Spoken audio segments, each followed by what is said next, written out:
आप सभी का स्वागत है हमारे YouTube चैनल एचआर ड्राइवन बाबा में। अगर आप लोग हमारे चैनल पर न्यू हो तो सब्सक्राइब जरूर से कर लेना।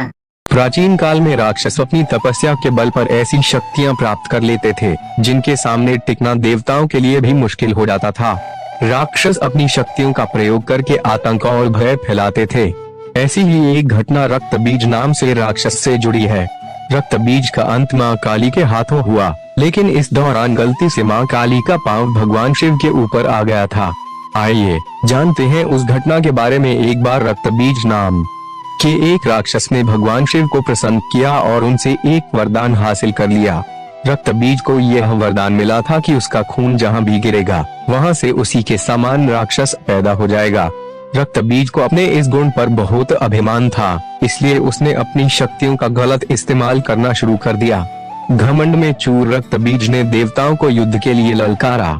देवता रक्त बीज से लड़ने के लिए आ गए, लेकिन जहां भी रक्त बीज का रक्त गिरता वहां से एक और रक्त बीज पैदा हो जाता।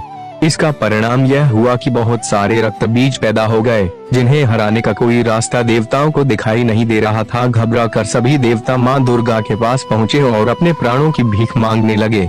मां दुर्गा ने रक्त बीज के वध के लिए काली का रूप धारण कर लिया।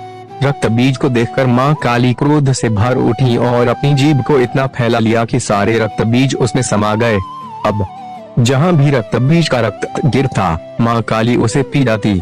रक्त बीज को समाप्त करते हुए मां इतनी क्रोधित होगी कि उनको शांत करना मुश्किल हो गया।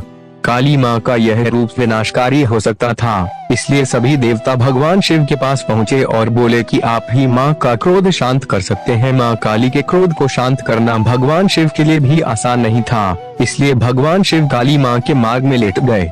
क्रोधित मां काली ने जैसे ही भगवान शिव के ऊपर पांव रखा वो झिझकर ठहर गई और उनका गुस्सा शांत हो गया। इस तरह भगवान शिव ने देवताओं की मदद की और मां काली के गुस्से को शांत किया, जो सृष्टि के लिए भयानक हो सकता था।